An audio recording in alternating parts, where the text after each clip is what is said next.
December அப்படின்னாக்க நமக்கு என்ன ஞாபகம் வரும்? இயேசு பிறப்பு. அல்லேலூயா. இந்த மாசம் என்ன மாசம்? இயேசு பிறந்த மாதம். இயேசு இந்த உலகத்துல வந்த மாதம். இயேசு இந்த உலகத்துல வந்த மாசம். எத்தனையோ தலைவர்களுக்கு பிறந்த நாள் கொண்டாடுறாங்க. நம்ம தலைவருக்கு நம்ம பிறந்த நாள் கொண்டாடுவோம். அல்லேலூயா. சரி, கர்த்தர் நல்லவர்.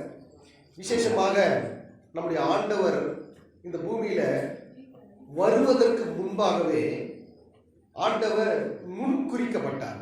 நல்ல கவனிக்கணும். கர்த்தருடைய பரிசுத்த நாமத்துக்கு மகிமை உண்டாகட்டும். இன்றைக்கு உங்களோடு கூட சொல்ல போகிற தலைப்பு என்ன அப்படின்னா, இயேசுவும் ஈசாக்கும். இயேசுவும் ஈசாக்கும், இவங்க ரெண்டு பேருக்குள்ள இருக்கிற அந்த ஒற்றுமை. இன்னைக்கு அதுதான் நான் உங்களோடு கூட கர்த்தருடைய வார்த்தையை பகிர்ந்து கொள்ள போகிறேன். கர்த்தருடைய பரிசுத்த நாமத்துக்கு மகிமை உண்டாகட்டும். ஆண்டவராகிய இயேசு கிறிஸ்து இந்த பூமிக்கு அவர் மனிதனாக வருவதற்கு முன்பாகவே 700 ஆண்டுகளுக்கு முன்பாக, அதாவது இயேசு ஏறக்குறைய ஒரு 2000 வருஷம் ஆச்சு. இந்த 2000 வருஷத்துக்கு முன்னாடி 700 வருஷத்துக்கு முன்பாகவே ஏசாயா தீர்க்கதரிசி மூலமாக இயேசு இந்த பூமியில எப்படி வருவார், அவர் எப்படி வாழ்வார், அவர் எப்படி மரிப்பார், அவர் எப்படி உயிர்த்தெழுவார், அவர் எப்படி திரும்ப வருவார், அவர் எப்படி 1000 வருட அரசாட்சி செய்வார் என்கின்ற எல்லா ரகசியத்தையும் இயேசு வருவதற்கு 700 ஆண்டுகளுக்கு முன்பாகவே ஏசாயா தீர்க்கதரிசி திட்டமாய் தீர்க்கதரிசி சொன்னார். அந்த ஏசாயா தீர்க்கதரிசன புஸ்தகத்துல பார்த்தீங்க அப்படின்னு சொன்னா மொத்தம் 66 அதிகாரங்கள் இருக்கும். 66 அதிகாரங்கள். நம்ம ஃபுல் வேத புஸ்தகம், நம்முடைய ஃபுல் வேதாகமும் எத்தனை புஸ்தகம் அப்படின்னு சொன்னா 66 புஸ்தகம். ஸோ இந்த 66 புஸ்தகத்தையும் இந்த 66 அதிகாரத்துல சொன்னவர் தான் இந்த ஏசாயா தீர்க்கதரிசி. கவனிங்க, கர்த்தருடைய பரிசுத்த, இது இயேசு வருவதற்கு 700 ஆண்டுகளுக்கு முன்பாக எழுதப்பட்டதான தீர்க்கதரிசன புஸ்தகம். இப்போ ஆண்டவராகிய இயேசு கிறிஸ்து இந்த பூமிக்கு எப்படி வருவார் என்பதை அவர் திட்டமாய் பெயரோடு கூட தீர்க்கதரிசனம் சொன்னார். கர்த்தருடைய பரிசுத்த நாமத்துக்கு மகிமை உண்டாகட்டும். ஒரு வசனத்தை வாசிப்போம். ஏசாயா 7ஆம் அதிகாரம் 14வது வசனத்தை ஒரு வாசிப்போம். ஆதலால் ஆண்டவர் தாமே உங்களுக்கு ஒரு அடையாளத்தை கொடுப்பார். இதோ ஒரு கன்னிகை கர்ப்பவதியாகி ஒரு குமாரனை பெறுவாள். அவருக்கு இம்மானுவேல் என்று பெயரிடுவார்கள். நல்லா கவனிக்கணும். இங்க ஏசாயா தீர்க்கதரிசி ரொம்ப திட்டமா சொல்றார். ஆண்டவர் உங்களுக்கு ஒரு அடையாளம் கொடுப்பார்.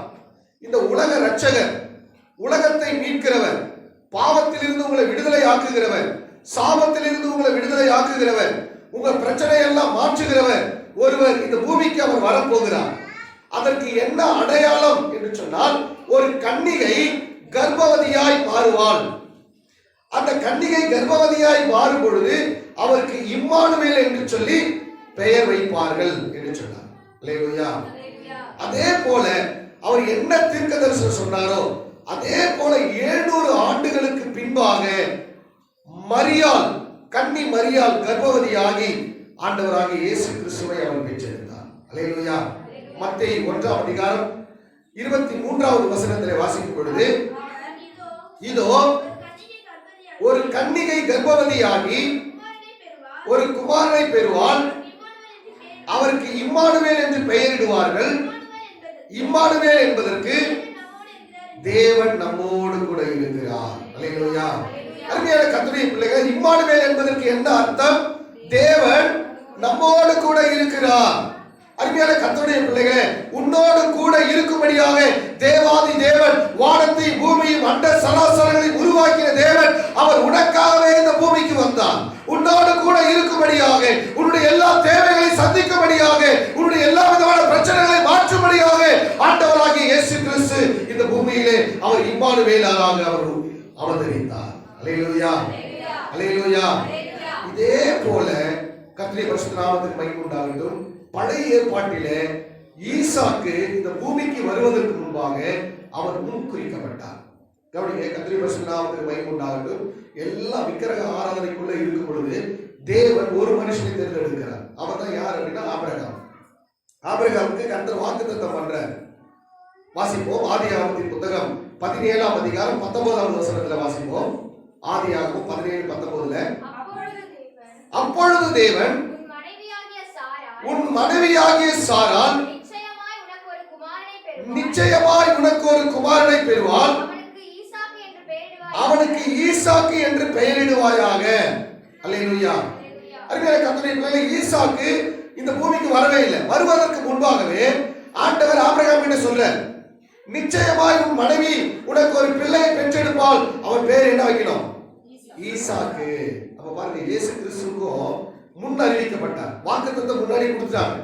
இந்த மாதிரி இந்த பூமியில ஒருத்தர் வர போறாரு, அவர் கன்னி வயிற்றில் பிறக்க போறாரு, அவருக்கு பேர் இம்மானுவேல் வைங்க. அதே போல இம்மானுவேல் பேர் வச்சாங்க. இங்க ஆபிரகாமுக்கு ஆண்டவர் வாக்கு பண்றார், நீ நிச்சயமாய் உன்னுடைய மனைவியாகிய சாராள் ஒரு குமாரனை பெறுவாள், அவனுக்கு ஈசாக்கு சொல்லி பெயர் வை அப்படின்னார். அல்லேலூயா. பாருங்க, அதே போல ஆதியாகமம் 21ஆம் அதிகாரம் 2-3 வசனங்களை வாசிக்கும் பொழுது, ஆபிரகாம் முதிர் வயதாய் இருக்கையில் சாராள் கர்ப்பவதியாகி தேவன் குறித்திருந்த காலத்திலே அவனுக்கு ஒரு குமாரனை பெற்றாள். அப்பொழுது ஆபிரகாம் தனக்கு சாராள் பெற்ற குமாரனை ஈசாக்கு என்று பெயரிட்டார். அருமையான கர்த்தருடைய பிள்ளைகளே, இப்ப ஆபிரகாமுக்கு கர்த்தர் ஈசாக்கு இன்னும் பேர் வைன்னு சொல்லி எப்ப சொல்றாரு சொன்னா, ஆபிரகாமுடைய 86வது வயசு. 86வது வயசு அவருக்கு ஈசாக்குன்னு சொல்லி பெயர் வை அப்படிங்க. ஆபிரகாமுக்கு எப்ப குழந்தை பிறகுது? 100வது வயசுல பிறகுது. 100வது வயசுல வாக்குத்தத்த சந்ததி 100வது வயசுல பிறகு. அப்ப கிட்டத்தட்ட எத்தனை வருஷம்? 86 100 கிட்டத்தட்ட 14 வருஷங்கள் பொறுத்து ஈசாக்கு பிறக்கிறார். அல்லேலூயா. 700 வருஷம் பொறுத்து இயேசு பிறந்தார். 700 வருஷம் பொறுத்து 14 வருஷம் பொறுத்து யார் பிறந்தது? ஈசாக்கு பிறந்தார். அப்ப பாருங்க, கர்த்தர் என்ன வாக்கு தத்தத்தை நமக்கு கொடுக்கிறாரோ அதை நிறைவேற்ற வல்லவர். அல்லேலூயா. ஒருவேளை வருஷங்கள் போகலாம், ஆனா கர்த்தர் உங்கள்கிட்ட சொன்னார் பாத்தீங்களா, தருவேன்னு சொன்னா கட்டாயம் தருவார். அல்லேலூயா. உன்னை ஆசீர்வதிப்பேன்னு சொல்லிட்டாரா, நிச்சயம் உன்னை ஆசீர்வதிப்பார். உன்னை உயர்த்தேன்னு சொன்னாரா, நிச்சயமா உன்னை உயர்த்துவார். அருமையான கர்த்தருடைய பிள்ளைகளே, சில நேரத்துல தேவன் கொடுக்கிற வாக்கு தத்தங்களை பெற்றுக்கொள்ள நாம் காத்திருக்க வேண்டியது அவசியமா இருக்கு. நம் ஈசாக்கோடு கூட நம் ஆசீர்வாதங்களை பெற்றுக்கொள்ளும்படியாக நாமும் அவருடைய பிள்ளைகளாய் மாற்றப்பட்டு இருக்கிறோம். கலாத்தியர் 4ஆம் அதிகாரம் 28வது வசனத்தில் வாசிக்கும் பொழுது, கலாத்தியர் 4:28 ஈசாக்கை போல வாக்குத்தத்த பிள்ளைகளாய் இருக்கிறோம். ஈசாக்கை போல நம்ம எப்படி இருக்கிறோம்? வாக்குத்தத்த பிள்ளைகளாய் இருக்கிறோம். அப்ப ஈசாக்கை கர்த்தர் வாக்குத்தத்தம் பண்ணார். அருமையான கர்த்தருடைய பிள்ளைகளே, நம்மையே கர்த்தர் வாக்குத்தத்தத்தின் பிள்ளைகளாய் வைத்திருக்கிறார். அவருடைய நாமத்தின் மேல் விசுவாசம் உள்ளவராகி ஏற்றுக்கொண்டவர்கள் எத்தனை பேரோ அத்தனை பேர்களும் அவருடைய பிள்ளைகளாகும்படி அதிகாரம் கொடுத்திருக்கிறார். அல்லேலூயா. அருமையான கர்த்தருடைய பிள்ளைகளை, உன்னை என்னையும் கர்த்தர் நமக்கு வாக்குத்தத்தத்தை கொடுத்திருக்கிறார். அருமையான கர்த்தருடைய பிள்ளைகளை, அப்ப ஆண்டவராகிய இயேசு கிறிஸ்து இந்த பூமிக்கு வருவதற்கு முன்பாக அவருக்கு பெயர் சூட்டப்பட்டது. அதே போல ஈசாக்குக்கு இந்த பூமிக்கு வருவதற்கு முன்பாகவே அவருக்கு பெயர் சூட்டப்பட்டது. அருமையான கர்த்தருடைய பிள்ளைகளை, நம்முடைய வாழ்க்கையிலும் கர்த்தர் நமக்கு ஒரு நம்மளை பெயர் சொல்லி அழைக்கிற தேவனாக இருக்கிறார். அல்லேலூயா. அல்லேலூயா. கர்த்தருடைய பரிசுத்த நாமத்துக்கு மகிமை உண்டாகட்டும். பாருங்க, இரண்டாவது, இயேசு கிறிஸ்துவின் பிறப்பை தன்னுடைய தாய் தகப்பனிடத்தில் தேவன் முன்னறிவித்தார். நல்ல கவனிக்கணும். லூக்காவின் சுவிசேஷ புத்தகம் 1ஆம் அதிகாரம் 31வது வசனத்தில் வாசிக்கும் பொழுது, இதோ நீ கர்ப்பவதியாகி ஒரு குமாரனை பெறுவாய், அவருக்கு இயேசு என்று பெயரிடுவாயாக, அவர் பெரியவராய் இருப்பார், உன்னதமானவருடைய குமாரன் எனப்படுவார், கர்த்தராகிய தேவன் பிதாவாகிய தாவீதின் சிங்காசனத்தை அவருக்கு கொடுப்பார். பாருங்க, அப்போ மரியாள் இடத்துல தேவ தூதன் வந்து சொல்ற, அவன் தாய் இடத்துல, நீ பயப்படாதே, நிச்சயமா நீ குமாரன் என்ன பண்ணுவ? பெறுவாய், அவருக்கு என்ன பேர் வை? இயேசுன்னு சொல்லி பெயர் வை அப்படின்னார். இயேசுன்னு சொல்லி. அப்ப பாருங்க, ஒரு கன்னித்தாய், கர்த்தருடைய பரிசுத்த நாமத்துக்கு மகிமை உண்டாகட்டும். அப்ப கவனிங்க, கர்த்தருடைய பரிசுத்த நாமத்துக்கு மகிமை உண்டாகட்டும். இங்க தாயின் இடத்துல முன்பாக வந்து தேவன் அறிவிக்கிறார், எப்ப நீ ஒரு குமாரனை பெற போற, அவருக்கு என்ன பண்ணு? இயேசுன்னு சொல்லி பெயர் வை. அப்ப இயேசு அப்படின்னு சொன்னா என்ன அர்த்தம் அப்படின்னா, ஜனங்களின் பாவங்களை நீக்கி ரட்சிக்கிறவர்.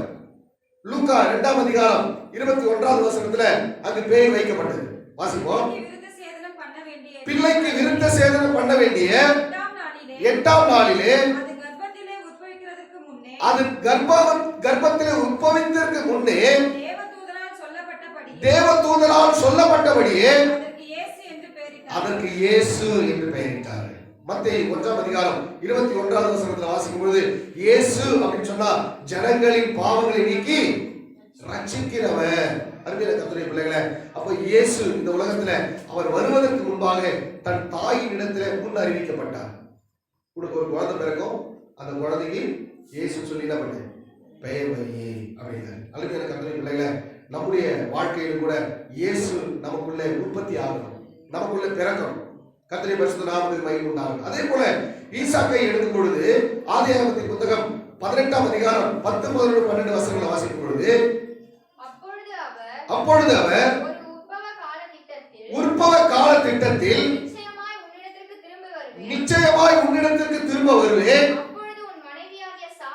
அப்பொழுது உன் மனைவியாகிய சாராளுக்கு ஒரு குமாரன் இருப்பான் என்றால் சாராள் அவருக்கு பின்புறமாக கூடார வாசலில் பாருங்க, இதை என்ன பண்ணாங்க கேட்டுக்கொண்டிருந்தாங்க. கர்த்தருடைய பரிசுத்த நாமத்துக்கு மகிமை உண்டாகட்டும். இங்க சாராள் அங்க தேவதூதன் சொல்லப்பட்ட காரியங்களை கேட்டுக்கொண்டிருந்தார். 12ஆம் வசனம் வாசிங்க. ஆகையால் சாராள் தன் உள்ளத்திலே நகைத்து நான் கிழவியும் என் ஆண்டவர் முதிர்ந்த வயதுள்ளவருமானவர்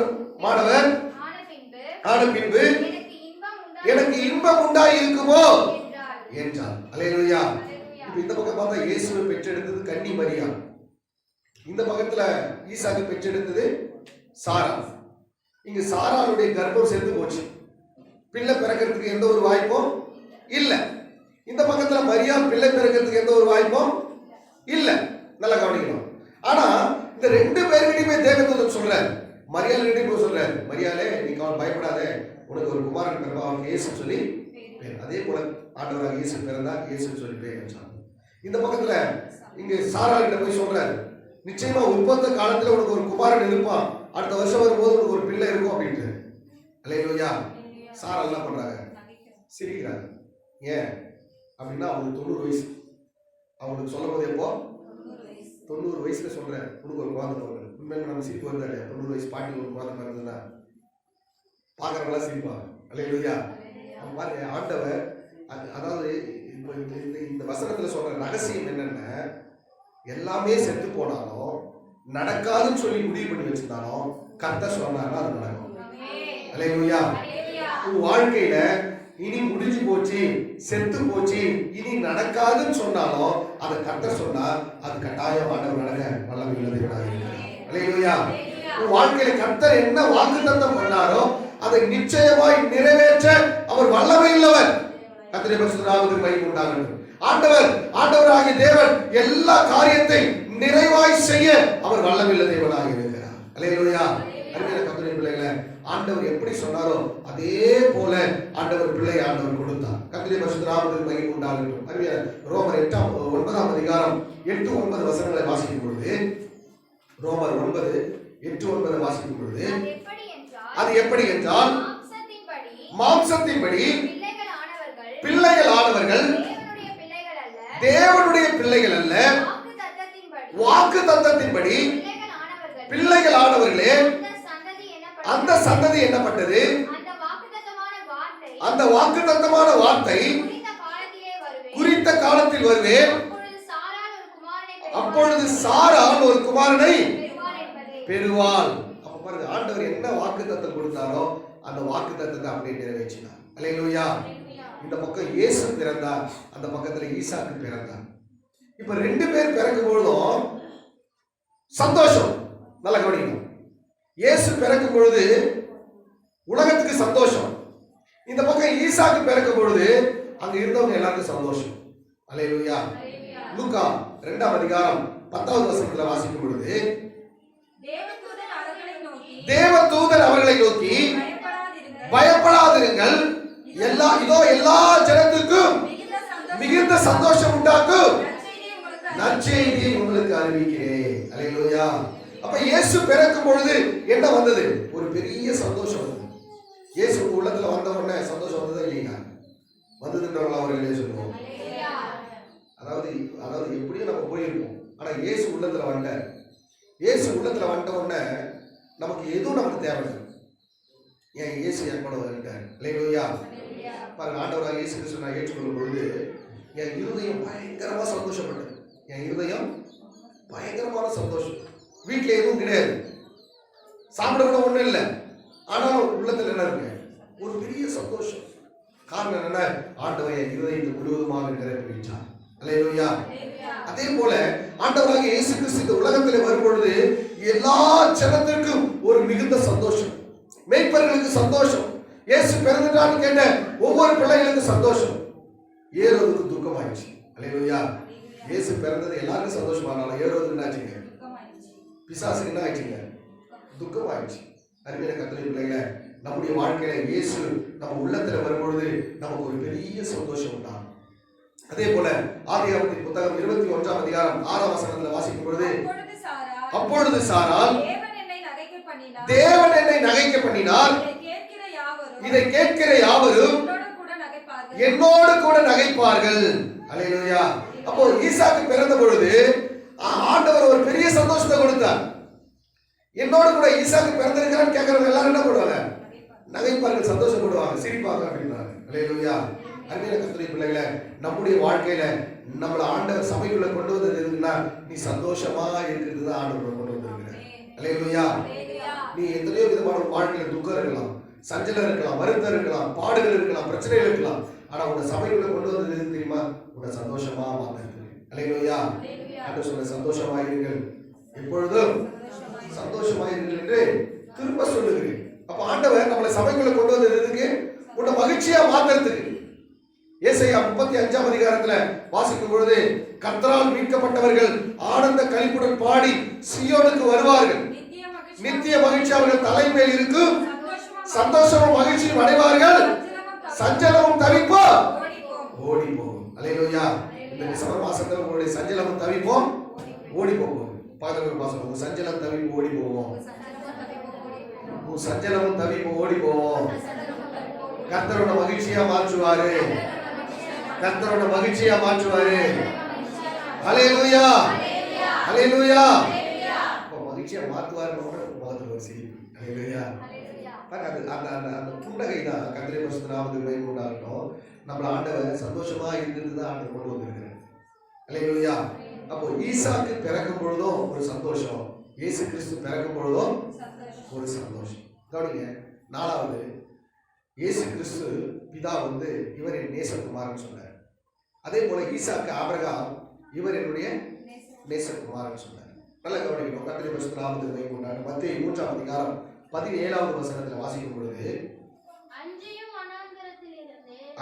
வனாந்தரத்திலிருந்து வானத்திலிருந்து அன்றியும் வானத்திலிருந்து ஒரு சத்தம் உண்டாகி, இவர் என்னுடைய நேசகுமாரன், இவரில் பிரியமாய் இருக்கிறேன் என்று உரைத்தது. அப்ப வானத்திலிருந்து ஒரு சத்தம் வருது, வானத்திலிருந்து ஒரு சத்தம் வருது, இவர் என்னுடைய நேசகுமார், இவரில் நான் பிரியமாய் இருக்கிறேன். அப்போ இயேசு ஞானஸ்நானம் எடுக்க முடியாது, யோர்தானுக்கு வந்தார். அப்போ யோர்தானுக்கு வந்த உடனே வானத்திலிருந்து பரிசுத்த ஆவியானவர் புறாவை போல மேல உட்கார்ந்து வானத்திலிருந்து ஒரு சத்தம் வரும், இவர் என்னுடைய நேசகுமார். உன்னை என்னை பார்த்து ஆண்டு சொல்லணும், இவன் என்னுடைய நேசகுமாரன், நேசகுமாரனை சொல்லணும். அல்லேலூயா. அல்லேலூயா. அதுவே சொல்லுவாருல்ல, நேசகுமாரன் சொல்லுவாருல்ல. அல்லேலூயா. அப்ப அந்த அளவுக்கு நம்ம ஆண்டவரோடு இன்னும் நெருங்கி போனோம். வேதத்துல மார்க்கு சுவிசேஷ புத்தகம் 9ஆம் அதிகாரம் 7ஆம் வசனத்துல ஆண்டவர் ஜெபம் பண்ணும்படி மலைக்கு பேதுரு, யோவான், யாக்கோபு கூட சேர்ந்து போனாங்க. அங்க ஆண்டவர் சத்தத்தை சொல்றாரு, வாசிக்கிறோம். அப்பொழுது மேகம் அவர்கள் மேல் நிழலிட்டது, இவர் என்னுடைய நேசகுமாரன், இவருக்கு செவி கொடுங்கள் என்று அந்த மேகத்தில் இருந்து ஒரு சத்தம் உண்டாயிற்று. உடனே அவர்கள் சுற்றிலும் பார்த்தபோது இயேசு ஒருவரை தவிர வேறு ஒருவரையும். அப்ப இவர் என்னுடைய நேசகுமாரன், இவருக்கு உங்களுடைய செவிகளை சாயுங்கள், இவர் சொல்வதை நீங்க கேளுங்க அப்படின்னாங்க. அல்லேலூயா. அதே போல ஆதியாகமம் 22ஆம் அதிகாரம் 2ஆம் வசனத்தை வாசிக்கும் பொழுது, அப்பொழுது அவர் உன் புத்திரனும் உன் ஏகசூதனும் போதுமா உன் நேசகுமாரனும் ஆகிய ஆண்டு சொல்றாரு. ஆபிரகாம் பாரு, உன் நேசகுமாரன் உன். அப்ப இங்க ஆபிரகாம் தன்னுடைய பிள்ளையை நேசகுமாரன் சொன்னார். இங்க பிதாவாகிய தேவன் இயேசு கிறிஸ்துவை நேசகுமாரன் சொன்னார். உன்னை என்னை கர்த்தர் நேசகுமாரனா பார்க்கணும். அல்லேலூயா. எத்தனையோ குமாரர்கள் இருக்கலாம், எத்தனையோ குமாரத்திகள் இருக்கலாம், ஆனால் நீங்க எப்படிப்பட்டவங்க? நேசகுமார குமாரத்திகளாய் மாறணும். அல்லேலூயா. அருமையான கர்த்தருடைய பிள்ளைகளே, அதற்காகவே தேவன் அவர் அண்டையிலே நம்ம என்ன பண்ணிக்கிறாங்க? அழைத்து இருக்கிறார். அல்லேலூயா. அருமையான கர்த்தருடைய பிள்ளைகளே, நீங்க ஒவ்வொருத்தரும் நல்ல பேர் வாங்கணும். ஆண்டவர்கிட்ட இவன் தான் என் பையன் சொல்லிக்கிறதுக்கு அவர் பெருமை பண்ணணும். அப்ப அது போல நம்ம என்ன பண்ணணும்? நடந்துக்கணும். பிதாவாகிய தேவன் இயேசுவை பத்தி சொன்னார், இவரின் நேசகுமாரன் சொல்றதுக்கு அவர் பெருமைப்பட்டார். நீங்க ஆபிரகாம் கிட்ட தேவ தூதர் சொன்னார், உன்னுடைய நேசகுமாரன்றத அவர் சொல்றதுக்கு பெருமைப்பட்டார். அது போல ஆண்டவராக இயேசு கிறிஸ்து உன்னை என்னை பார்த்து சொல்லுவோம், இவங்க என் பிள்ளைங்க அப்படின்னு சொல்லணும். அல்லேலூயா. அல்லேலூயா. வேதத்தில் வாசிக்கும் பொழுது, என் பிள்ளைகள் சத்தியத்தில் நடக்கிறார்கள் என்கின்ற சந்தோஷத்தை காட்டிலும் வேறொரு சந்தோஷம் எனக்கு இல்லை. அல்லேலூயா. அல்லேலூயா. நீங்கெல்லாம் யாரா? என்னுடைய பிள்ளைகள். இப்ப நீங்கெல்லாம் உங்களை பார்த்து நான் எப்ப சந்தோஷப்படுவேன்னா, நீங்க சத்தியத்தில் நடக்கும்போது தான் என்ன பண்ணுவேன்? ஆண்டவர் சந்தோஷப்படுவார். அல்லேலூயா. கர்த்தருடைய பிள்ளைகளை நம்ம எல்லாம் நேச குமாரத்திகள் என்ற பெயரை வாங்கணும். அப்ப மொத்தம் எத்தனை பாயிண்ட் சொல்லியிருக்கிறேன்? ஃபர்ஸ்ட், இயேசு கிறிஸ்து இந்த பூமிக்கு வருவதற்கு முன்பாகவே முன் அறிவிக்கப்பட்டவர். ஈசாக்கு முன் அறிவிக்கப்பட்டவர். இரண்டாவது, தாய் தகப்பனுக்கு முன்கூட்டியே வரப்போறதை அறிவித்தவர். தாய் தகப்பனுக்கு முன்கூட்டியே இயேசு முன் அறிவிக்கப்பட்டவர். ஈசாக்கு முன் அறிவிக்கப்பட்டவர். மூன்றாவது, இந்த பூமிக்கு அவங்க வரும்போது மிகுந்த சந்தோஷம் உண்டாச்சு. இயேசு இந்த பூமிக்கு வரும்போது சந்தோஷம், ஈசாக்கு வரும்போது சந்தோஷம். நாலாவது, நேசகுமாரன் அப்படின்னு சொல்லி ரெண்டு பேரும் என்ன பண்ணாங்க? நல்ல பெயரை வாங்கினாங்க. அல்லேலூயா. அருமையான கர்த்தருடைய பிள்ளைகளே, நம்முடைய வாழ்க்கையில ஈசாக்கை போல இயேசு கிறிஸ்துவை போல நல்ல பெயரை பிதாவின் இடத்துல நம்ம பெற்றுக்கொள்ளணும். அல்லேலூயா. நம்ம பெயர் ஆண்டவர் பெயர் சொல்லி அழைக்கணும். நம்ம ஒவ்வொருத்தரையும் பெயர் சொல்லி அழைக்கணும். ஆண்டவர் யாரெல்லாம் பெயர் சொல்லி அழைச்சாரு? சாமுவேலை பெயர் சொல்லி அழைத்தார், சவுலை பெயர் சொல்லி அழைத்தார். வேதத்தில் நிறைய பேர் பெயர் சொல்லி அழைத்திருக்கிறார். மோசையை பெயர் சொல்லி அழைத்தார், யாக்கோபை பெயர் சொல்லி அழைத்தார். இப்படி சொல்லிட்டே போயிட்டே இருக்கலாம்.